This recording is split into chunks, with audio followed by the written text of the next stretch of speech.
드디어 4장을 끝냅니다.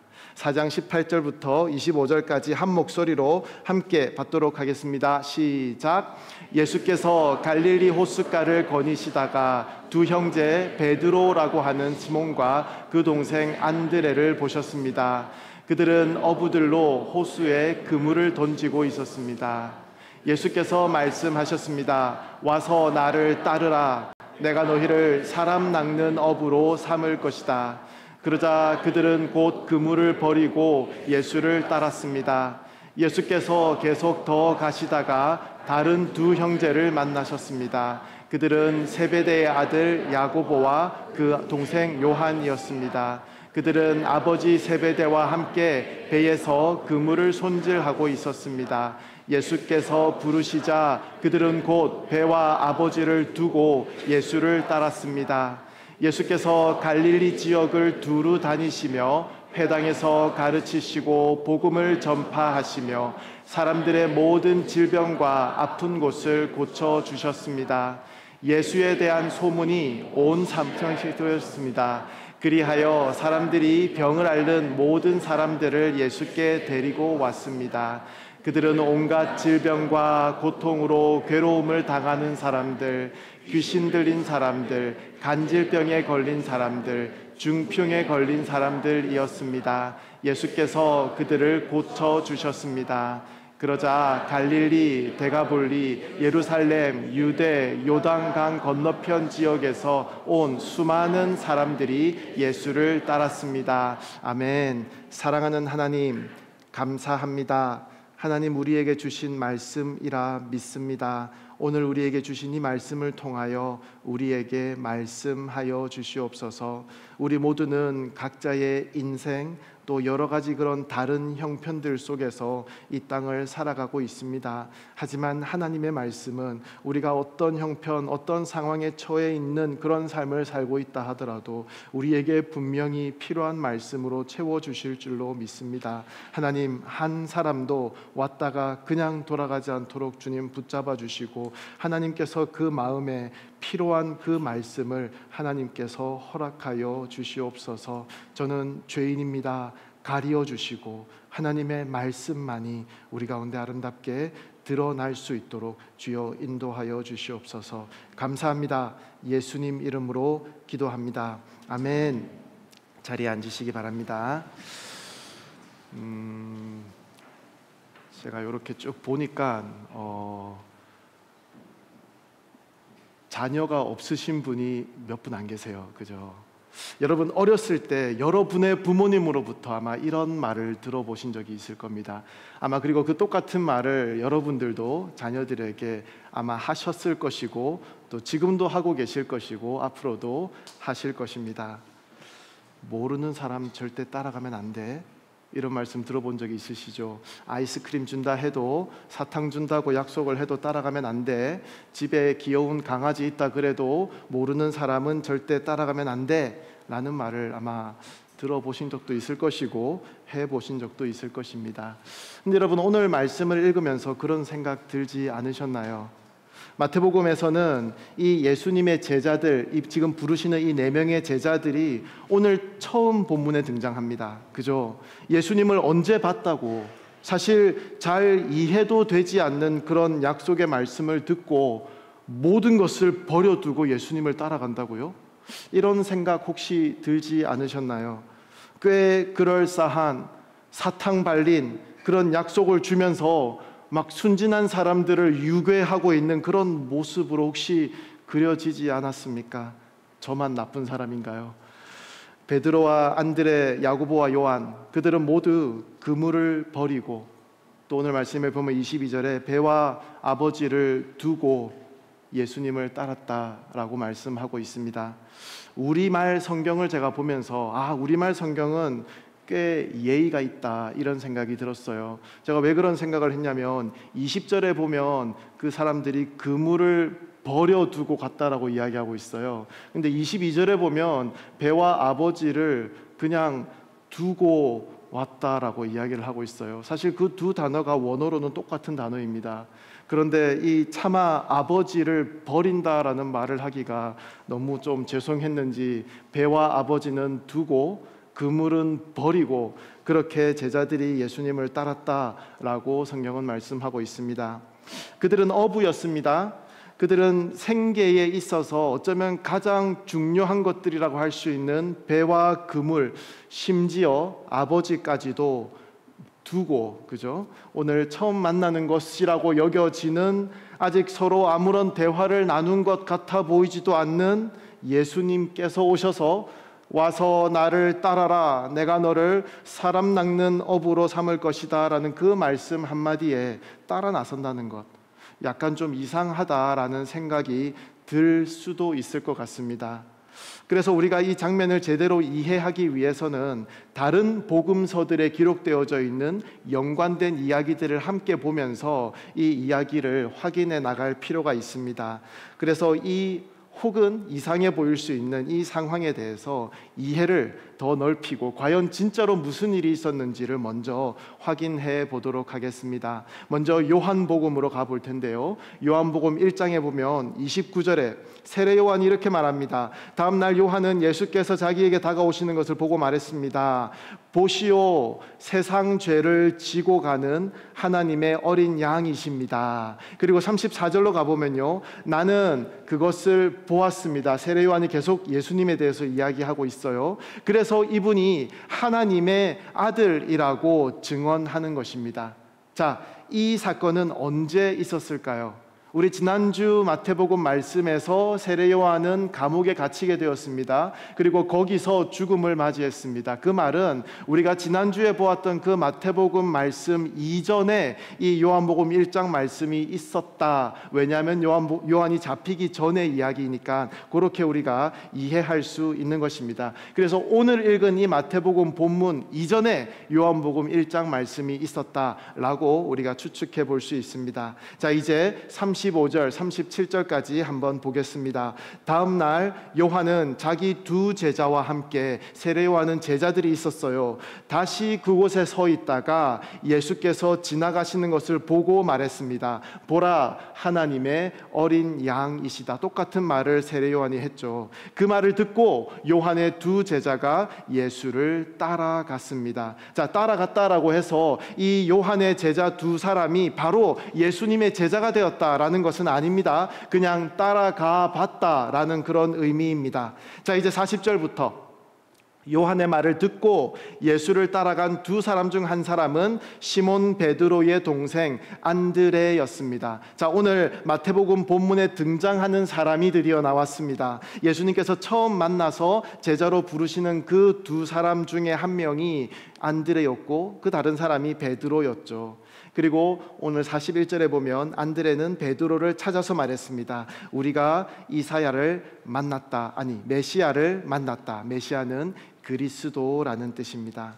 자, 그러면 세례 요한의 제자가 두 명이었다라고 언급하고 있는데요, 그 중에 한 사람은 안드레인 것 같고요. 그러면 나머지 한 사람은 누구일까요? 세례 요한의 제자라고 이야기는 하고 있는데 그 이름을 성경은 말씀하고 있지 않습니다. 요한복음을 보면요, 그 저자인 요한은 자기 자신의 이름을 굳이 사용하지 않고 자기를 3인칭으로 해서 요한복음에 계속 등장시키는 것을 보게 됩니다. 예수께서 사랑하시는 제자라는 그런 묘사를 스스로에게 던지면서 요한복음에 계속 자기를 등장시키는 그런 장면이 나오는데요, 여기에 나오는 세례 요한의 두 번째 제자가 요한 자신이다라는 것이 학자들의 공통된 의견입니다.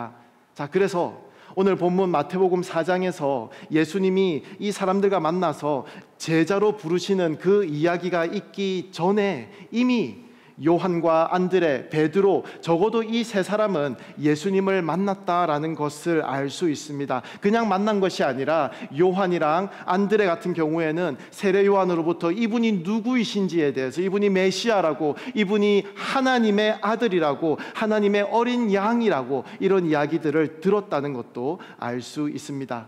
자, 그런데 무슨 이유인지 세례 요한이 감옥에 갇힌 이후에 이들은 다시 호수로 돌아가서 어부의 생활을 시작하였습니다.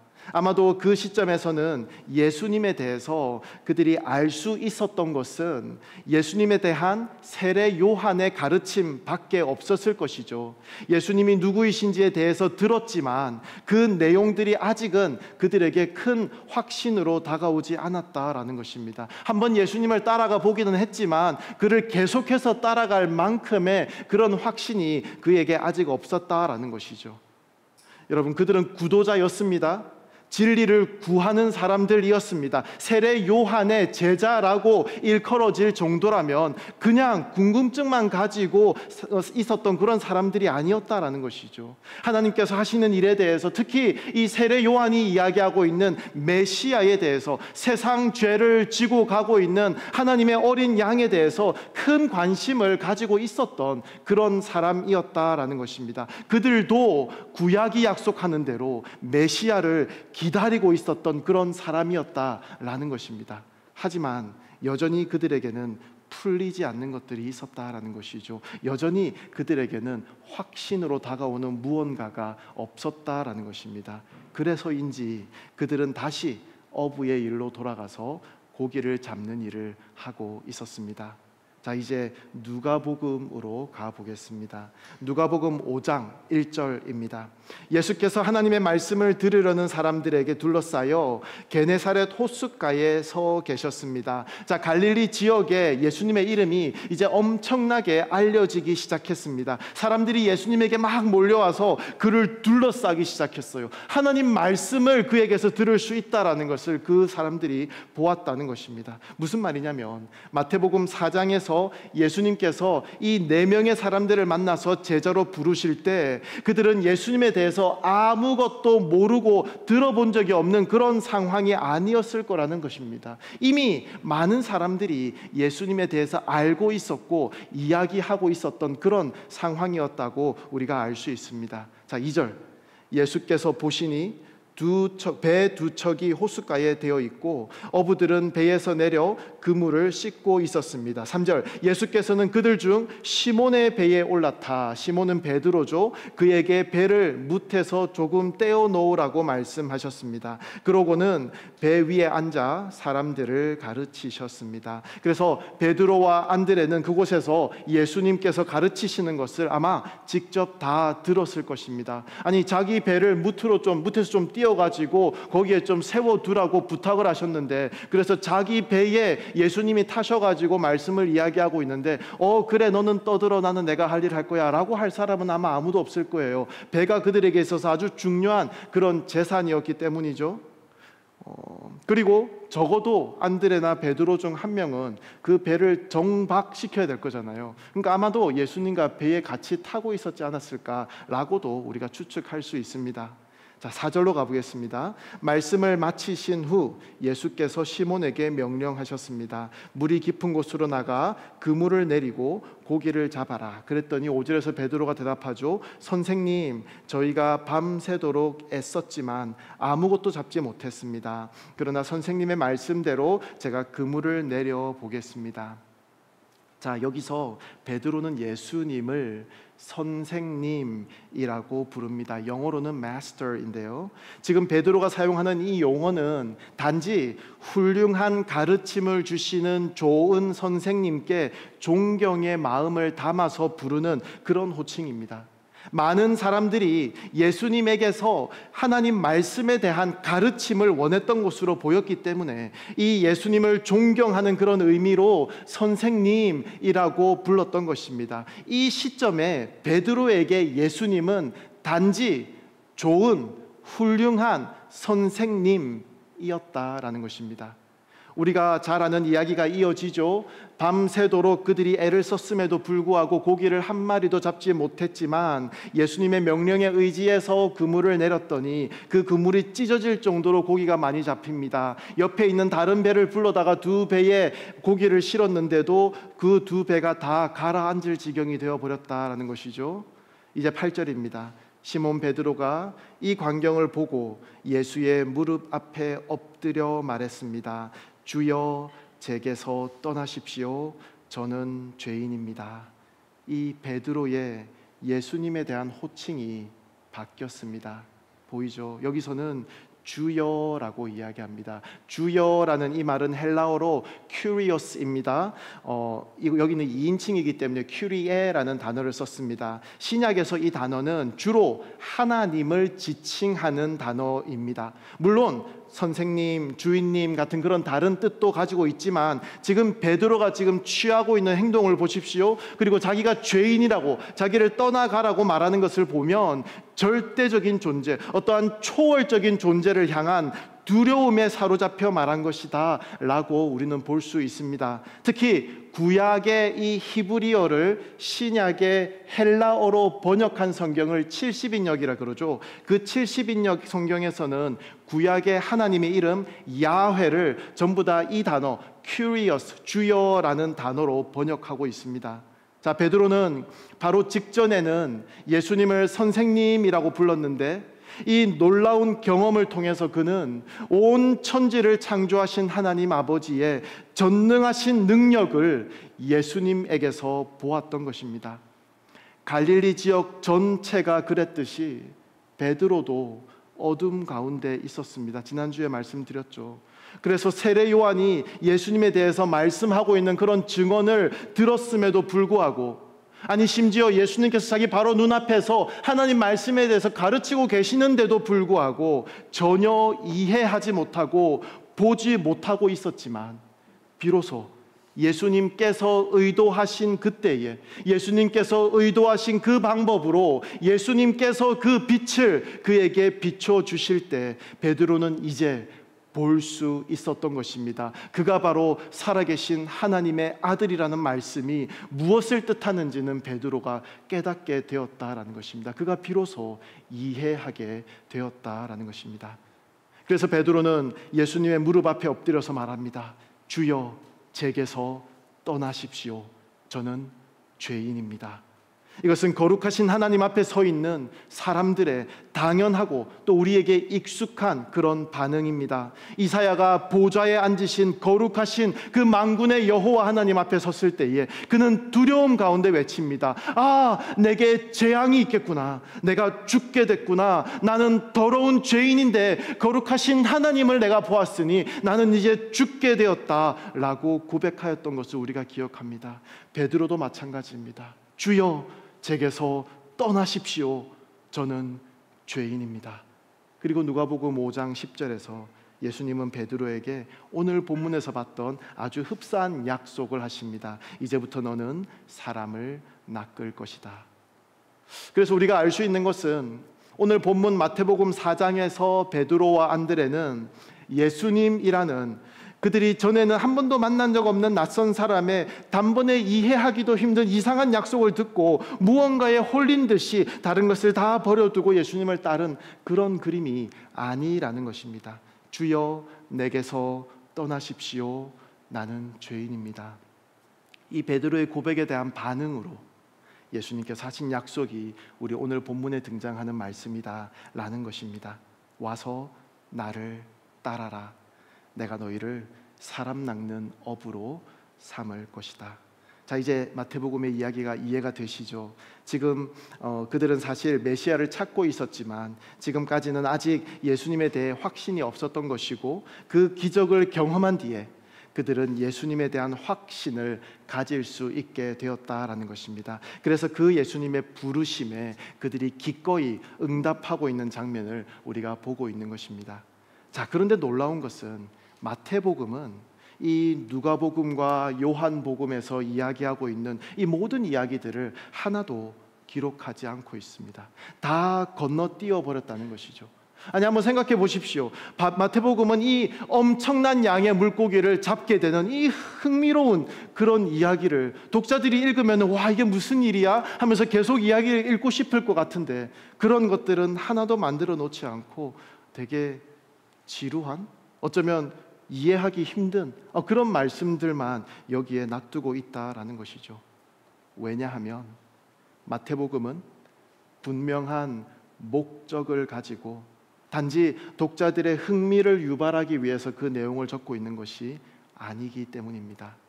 마태복음은 지금 우리가 접하는 이 이야기를 통해서도 분명하게 전달하고자 하는, 또 강조하고자 하는 요점이 있었기 때문이다라는 것입니다.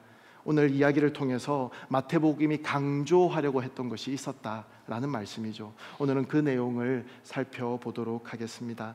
오늘은 세 가지를 말씀드리려고 합니다. 오늘 이 이야기, 마태복음이 전하고 있는 이 내용을 가지고 하나님께서 우리에게 알려주시는 것 세 가지가 이것입니다. 첫째, 예수님께서 선택하셨습니다. 예수님께서 선택하셨습니다. 둘째, 예수님이 약속을 주셨습니다. 약속을 예수님께서 주셨다라는 것이죠. 그리고 셋째, 예수님은 그를 따르려는 이들이 철저하고 단호하게 예수님을 따르기를 요구한다라는 것입니다.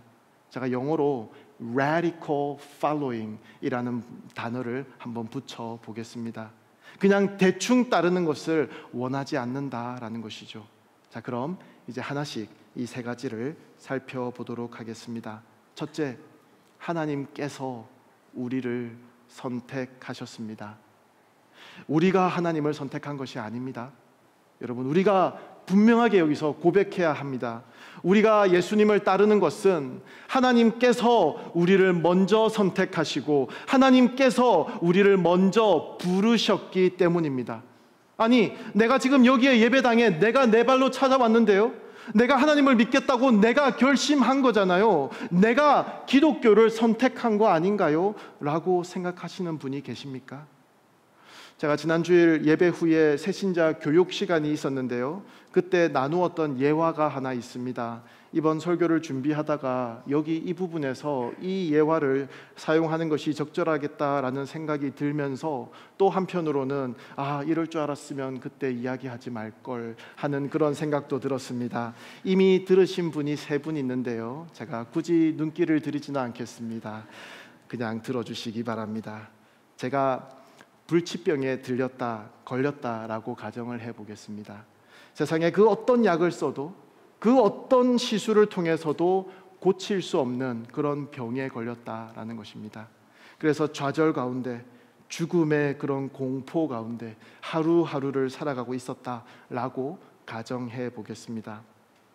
그러던 어느 날 신약이 발견되었습니다. 개발된 것이죠. 여기도 지금 신약을 개발하고 계신 분들이 몇 분 계실 텐데요, 신약이 개발되었다라는 이런 소식을 듣게 되었습니다. 그래서 그 약이 저에게 소개되었고요, 그래서 제가 그 약을 먹었고, 그래서 병이 나았습니다. 세상 그 어디에도 그 무엇도 이 병을 낫게 할 수 있는 것이 없었는데 이 약이 유일하게 저의 병을 낫게 해주는 방법이었다라는 것입니다. 여러분, 그러면 무엇이 저의 병을 낫게 했습니까? 이 약이죠. 그런데 저는 사람들에게 가서, 세상에 내가 그 약을 먹었잖아, 내가 먹었어, 내가 그 약을 먹어야겠다는 생각이 들더라고.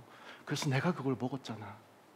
마치 나에게 놓여있던 그 죽음의 그림자에서, 내가 갇혀있던 그 죽음의 현실에서 내가 해방될 수 있었던 것은 그 약의 효력 때문이 아니라 내가 그 약을 먹겠다고 결정했던 그 의지 때문이었다라고 말하는 것처럼 내가 말하고 있다면 여러분 어떤 생각이 드시겠습니까? 당연하지, 그 약이 있으면 먹었어야지 라는 생각을 하시겠죠. 그런데 세상 많은 사람들은 아직도 내가 그 약을 먹었기 때문에, 내가 예수님을 선택했기 때문에 나에게 구원이 있는 것이야 라고 이야기한다라는 것입니다. 우리는 하나님의 은혜로 구원을 얻었습니다. 우리는 하나님의 은혜로 예수님을 따르는 삶, 예수님의 제자로 사는 삶의 가치를 알게 되었습니다. 예수님께서 우리를 위해 죽으시고 예수님께서 우리를 선택하셨기 때문입니다. 예수님께서 우리를 부르셨기 때문입니다. 와서 나를 따라라 라고 예수님께서 우리에게 말씀하여 주셨습니다. 우리는 그저 그 부르심에 응답하였을 뿐입니다. 예수님께서 그들의 배에 오르셨습니다. 예수님께서 그들의 일상생활의 그 공간 가운데로 들어가셨다라는 것입니다. 예수님께서 그들이 밤새 아무것도 잡지 못했던 그 현실에 개입하셨습니다. 그리고 예수님께서 그들을 부르셨습니다. 동일하게 여러분, 예수님께서 우리 인생 가운데 찾아오셨습니다. 우리 삶으로 예수님께서 들어오셨습니다. 예수님께서 우리를 선택하시고 예수님께서 우리를 부르셨습니다. 나를 따라라.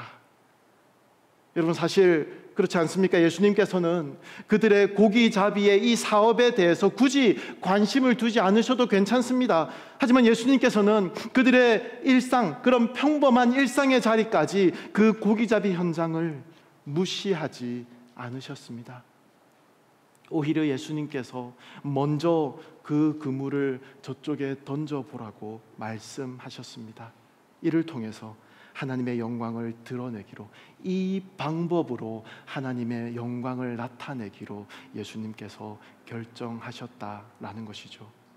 나의 삶 가운데 깊이 개입해 계시는 그 예수님을 제자들은 볼 수 있었다라는 것입니다. 여러분, 동서양을 막론하고 고대 사회이든 현대 사회이든 항상 제자들이 예수님을, 아니죠, 스승을 찾아가는 것이 일반적입니다. 유대 사회는 더 그럴 것입니다. 그런데 오늘 우리 예수님께서는 달랐습니다. 이런 위대하신, 가장 좋으신 참 주인 되신 이 예수님께서 친히 제자들을 찾아오십니다. 그리고 그들을 바라보시며 말씀하십니다. I choose you. Follow me. 예수님께서 우리를 선택하셨습니다. 두 번째, 예수님은 그분을 따르는 제자들에게 분명한 약속을 주십니다. 나를 와서 따라라. 내가 너희를 사람 낚는 업으로 삼을 것이다. 이 짧은 한 문장 안에는 엄청난 약속이 담겨 있습니다. 여기서 우리가 먼저 질문해야 할 것이 있습니다. 예수님께서는 왜 이 사람들을 선택하셨을까요? 도대체 무엇이 특별했길래 이 사람들을 택하셨을까요? 예수님께서는 이제 십자가에 죽으시고 부활하신 후에 승천하실 것이고, 이제 이 땅에 하나님 나라를 세워갈 이 교회의 미래를 누군가에게 맡겨야 한다는 것을 알고 계셨습니다. 이런 엄청난 역할을 해야 할 사람이 바로 그가 지금 부르고 있는 제자들이라는 것도 예수님께서는 알고 계셨습니다. 그런 예수님의 입장에서 고려해 본다면 예수님은 어떤 사람을 제자로 찾는 것이 더 좋았을까요? 복음이 땅끝까지 전해져야 합니다. 수많은 영혼들에게 복음이 전해져야 합니다. 이런 중대한 사명을 위해서 어떤 사람을 선택해야 합니까? 우리는 이미 답을 알고 있습니다. 그런데 예수님은 갈릴리 바다로 가셨습니다. 그리고 거기에서 제자들을 부르셨습니다. 갈릴리에서 무슨 선한 것이 날 수 있겠느냐고 사람들이 조롱하는 그런 장소로 예수님께서는 그 제자들을 부르기 위해서 그곳으로 가셨습니다. 그리고 예수님께서 찾은 사람은 어부였습니다. 고등교육을 받은 사람도 아니었을 것입니다. 사회적으로 존경을 받는 사람들도 아니었을 것입니다. 내세울 것이 아무것도 없는 그런 사람들이었을 것입니다. 예수님께서는 왜 그들을 부르셨습니까? 그 이유는 분명합니다. 하나님의 나라를 위해서 위대한 일을 할 준비가 다 완벽하게 되어진 사람을 예수님께서는 찾으신 것이 아니었다라는 것이죠. 그들은 부족했고 그들은 연약했습니다. 준비되지 않은 사람들이었습니다. 예수님께서 잡히시던 그날 밤에 한 사람도 남김없이 다 예수님을 떠나 도망갔던 그런 사람들이었습니다. 심지어 예수님을 저주하면서 내가 예수님의 제자라는 것을 부인하였던 그런 사람들도 있었습니다. 하지만 예수님께서는 바로 그런 사람들을 부르셨습니다. 죄인들, 연약한 사람들, 준비되지 않은 사람들, 예수님은 그런 사람들을 부르셨습니다. 여러분, 예수님께서 그들을 부르시며 하신 말씀을 우리가 잘 생각해 볼 수 있기를 원합니다. 예수님은 그들을 어떠한 철학이나 어떠한 사상으로 부르신 것이 아닙니다. 우리 같이 힘을 내어서 우리 한번 사회운동 해보자고, 우리 한번 힘을 내어서 이 종교운동을 한번 일으켜보자고, 그래서 이 세상을 한번 뒤집어 엎어보자고 예수님께서는 그렇게 제자들을 부르신 것이 아닙니다. 예수님은 단 한 가지를 말씀하셨습니다. 나를 따라라. 예수님의 부르심은 그 방향 제시가 아니었습니다. 이렇게 하면 그리스도인으로서 잘 살 수 있어, 그런 가르침을, 이런 팁을 주려는 것이 아니었습니다. 예수님의 부르심의 목적은 간단했습니다. 와서 나를 따라라. 내가 너희를 사람 낚는 어부로 삼을 것이다. 원어로는 내가 너를 사람 낚는 어부로 만들 것이다 라는 말씀입니다. 이것은 약속입니다. 예수님은 제자들의 능력, 도덕성, 준비된 좌질, 이런 것들을 기대하고 있지 않습니다. 예수님께서는 오직 예수님 자신의 그 사랑, 그 능력, 그 인내하심, 예수님의 완전함에 기대고 계셨다라는 것입니다. 내가 너를 그렇게 만들 것이야. 내가 너를 변화시킬 것이야 라고 말씀하고 계시는 것입니다. 이제 그들은 물고기를 낚는 인생이 아니라 죄와 어둠 가운데 있는 사람들을 건져 올리는 인생이 됩니다. 하나님 나라의 그물로 사람들을 옮기는 사역자로 만드시는 그런 부르심이었다라는 것입니다. 여러분, 예수님을 따른다는 것은 우리 인생에 영원한 의미를 가지게 된다라는 것입니다. 영원하신 하나님 나라와 연결된 인생을 살게 된다라는 것입니다. 저희 집 딸들이 어렸을 때 피아노 레슨을 받았습니다. 지금은 잘 못 쳐요. 근데 처음에 이제 배우게 될 때 한 손으로 막 단순한 멜로디를 치도록 배우잖아요. 그리고 그 멜로디를 그 아이들이 낑낑대면서 치고 있으면 그 선생님은 바로 옆에서 이제 아름다운 반주를 연주하기 시작합니다. 아이가 한 손으로 치는 이 단순한 멜로디는 선생님의 반주와 함께 놀라운 화음의 음악이 됩니다. 아이가 해야 할 일은 단 하나입니다. 그 배운, 그 단순한, 그 간단한 기초적인 멜로디를 성실하게 연주하는 것뿐입니다. 나머지는 선생님이 다 하시더라는 것입니다. 그러면 아름다운 음악이 완성되더라는 것입니다.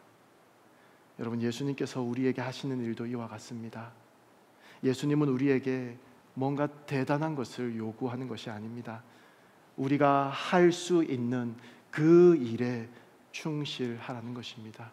그 일이 무엇이죠? 와서 나를 따라라. 와서 나를 따라라. 그리고 그 순종 위에 예수님께서는 놀라운 일들을 이루어 가십니다. 우리의 부족함을 통해서 우리를 사람 낚는 업으로 예수님께서 바꾸어 가십니다. 예수님의 이 부르심은 단순한 명령이 아니라 우리를 통해 이루고자 하시는 예수님의 놀라운 약속입니다. 셋째, 예수님께서는 우리에게, 제가 앞에 영어로 말씀드린 게 있죠. Radical following, 철저하고 단호하게 예수님을 따를 것을 요구하십니다. 오늘 본문에 보면 반복해서 등장하는 단어가 두 개 있습니다. 20절과 22절에 두 번 등장하는 단어들인데요, 제자들은 즉시 곧바로 버리고 두고 예수님을 따랐습니다. 오늘 말씀은 예수님을 따르는 삶에는 결단이 따르다는 것을 말씀하고 있습니다. 비용이 따른다는 것을 말씀하고 있습니다. 예수님은 그저 구경꾼들을 부르신 것이 아닙니다. 제자를 부르셨다라는 것입니다. 그 부르심에는 헌신이 따른다는 것입니다. 여러분, 제가 지금 하려는 말씀은 예수님을 따르는 제자의 삶을 살기 위해서는 그 가족의 영도 다 끊고 지금 다니는 직장도 다 포기하고 산으로 올라가서 살아야 한다라는 것을 말씀하는 것이 아니죠. 베드로가 그 병든 장모를 돌보았던 이야기를 우리가 잘 알고 있습니다. 그리고 마가복음의 같은 이야기를 보면요, 야고보와 요한의 그 아버지는 일꾼들을 동원해서 일을 하고 있는 그런 어업의 사업을 하고 있는 그런 사람이었습니다. 그래서 요한이 떠난다고 해서 아버지가 홀로 남겨지는 그런 상황은 아니었다라는 것입니다. 아버지는 계속해서 그의 일을 할 수 있는 그런 상황이었다라는 것이죠. 하지만 예수님과 함께하는 새로운 삶으로 들어가기 위해서 그 이전의 삶으로부터 철저하게 단절해야 했다라는 사실은 분명합니다. 즉 마태복음이 제시하는 제자도의 원칙은 분명하다는 것입니다. 이전의 삶의 공식을 즉시 떠나라는 것입니다. 이전에는 자신의 이름을 위해 살았다면, 이전에는 나의 성공과 나의 만족과 나의 얼굴을 위해서 살았다면, 이제는 그 길을 떠나야 한다라는 것입니다. 여러분, 예수님께서 그 제자들을 부르실 때 그들을 사람 낚는 어부로 부르셨습니다. 그냥 그 부르시는 대상이 어부였기 때문에 그들의 업종에 맞는 그런 비유를 말씀하신 것이 아닙니다. 어부가 고기를 잡으면 여러분, 고기는 어떻게 됩니까? 고기는 죽습니다. 고기는 음식이 됩니다. 낚시의 목적은 사실 여러분 죽음입니다. 사실 구약에서 어부라던가 낚시라던가 같은 그런 용어들은 하나님의 심판을 나타내는 그런 그림 언어였습니다. 그래서 예레미야 16장 같은 그런 곳을 보면 유다를 향한 하나님의 그 재앙의 날에 대한 말씀을 하시는 중에 이런 표현이 나옵니다. 보아라, 내가 많은 어부들을 보낼 것이다. 어부들이 그들을 낚을 것이다. 낚아서 천국으로 데려가겠다, 이 말이 아니고요, 하나님께서 내리시는 그 재앙, 그 심판에 대해서 말씀하고 있는 것입니다. 죽음에 대해서 이야기하고 있는 것입니다. 그들의 멸망에 대한 말입니다. 이렇게 죄에 대한 하나님의 심판으로 어부와 낚시 같은 그런 그림 언어가 사용되었다라는 것입니다. 그런데 예수님께서는 이 똑같은 언어를 죽음의 그림자가 드리운 땅에 앉아있는 그 하나님의 백성들을 그 절망 속에서, 그 어둠 속에서 건져내기 위한 언어로 사용하고 계시는 것입니다. 내가 너희를 사람 낚는 어부로 삼을 것이다. 심판과 죽음의 언어를 구원과 생명의 언어로 바꾸어 예수님께서는 사용하고 계신 것입니다. 구약의 입장에서 이 표현을 본다면은 상상도 할 수 없었을 그런 radical한, 굉장히 과격한 변화라는 것입니다. 여러분, 그런 의미로 생각해 본다면 예수님께서 바로 이런 과격한 변화들의 장본인이셨습니다. 죄 씻음을 의미하는 세례, 이 세례 요한의 세례를 죄가 없으신 그 예수님께서 당연히 받으실 필요가 없음에도 불구하고 우리를 대표하기 위해서, 우리를 대신하기 위해서 기꺼이 그 세례를 받으시는 장면은 구약의 생각으로 볼 때에는 전혀 예상하지 못했던 그런 메시아의 모습이었습니다. 유대인의 왕으로 이 땅에 오신 예수님께서, 유대인의 메시아로 오신 예수님께서는 마국간에서 태어나셨습니다. 이방에서 온 사람들의 경배를 받으셨습니다. 하나님의 아들로 이 땅에 오신 예수님께서는 사람의 몸을 입고 사람을 통하여 가장 약하고 연약한 존재로 그 말 구유에 누워 계셨습니다. 이 모든 것이 하나님의 놀라운 구속 사역을 성취하기 위한 우리의 상상과 예상을 전부 뛰어넘는, 구약의 입장에서는 도무지 이해가 되지 않는 그런 radical한 변화였다라는 것입니다.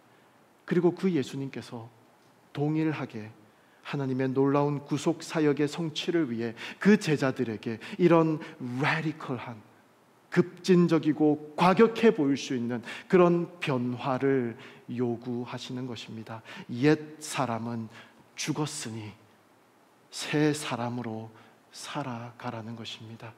예수님 안에서 우리가 새로운 피조물이 되었다면, 예수님을 통하여 우리가 빛을 보았다면, 여러분, 우리도 이 세상의 기준과 가치를 따르지 않는, 세상의 눈으로 볼 때에는 radical한 그런 삶을 사는 그런 예수님의 제자가 될 수 있지 않겠습니까? 그저께 금요일 이 예배에서 여러분, 어쩌면 우리에게 거룩한 낭비가 필요하다라는 말씀을 드렸습니다.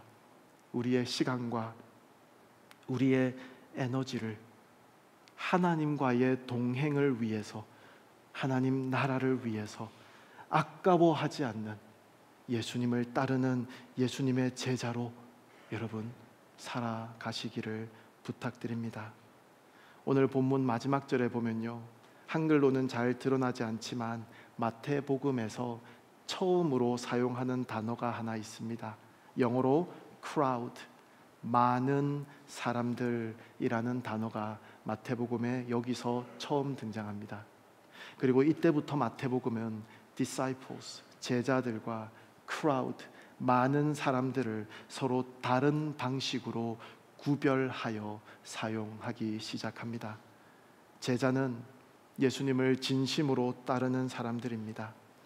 crowd, 많은 사람들은 예수님께서 행하시는 기적을 보러 온 사람들입니다.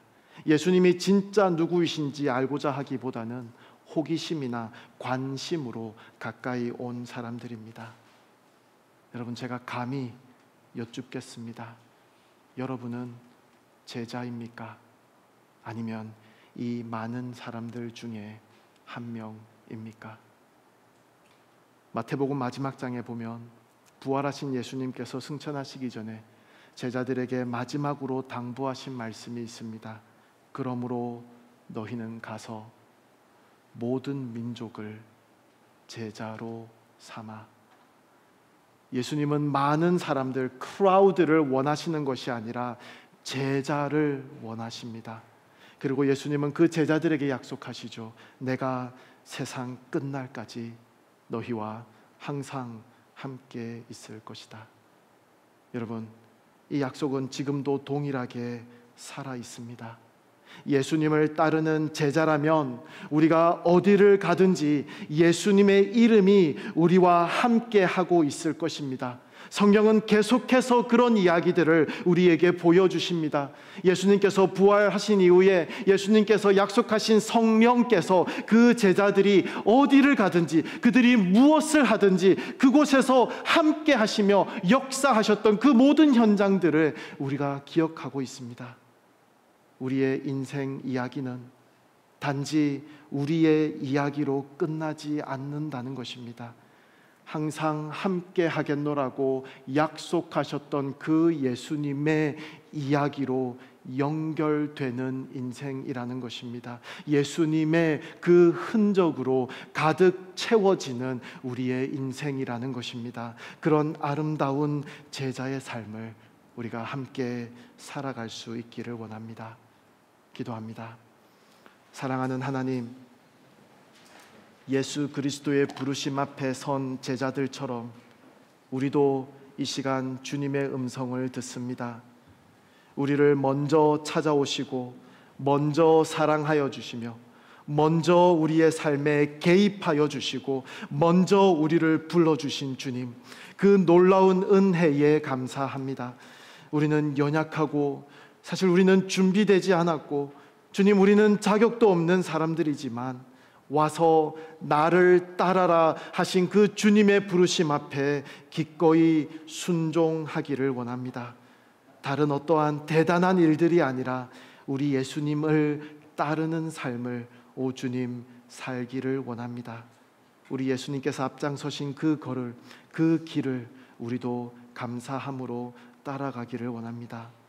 하나님, 사람 낚는 업으로 삼으시겠다는 그 약속을 기억하게 하시고 세상의 방식이 아니라, 우리의 옛 사람의 방식이 아니라 우리 주님의 방식으로 우리를 빚어가시는 손길에 온전히 붙들리게 하여 주시옵소서. 내가 의지하는 내 손에 들린 나의 그물을 오 주님, 하나님보다 더 의지하고 있다면 주님 내려놓게 하시고 나를 위해 살던 삶의 길을 돌이켜서 예수님을 따르는 삶을 살아가게 하여 주시옵소서. 때로는 그 길이 radical, 과격한 변화처럼 보일 수도 있겠지만 하나님과 동행하는 삶을 위해서 오 주님, 하나님 나라를 위해서 기꺼이 나에게 주신 삶을 살아내는 제자의 삶을 살아갈 수 있도록 은혜 베풀어 주시옵소서. 많은 사람들 중 하나가 아니라 진실한 제자의 삶을 걷게 하여 주시옵소서. 감사합니다. 예수님 이름으로 기도합니다. 아멘.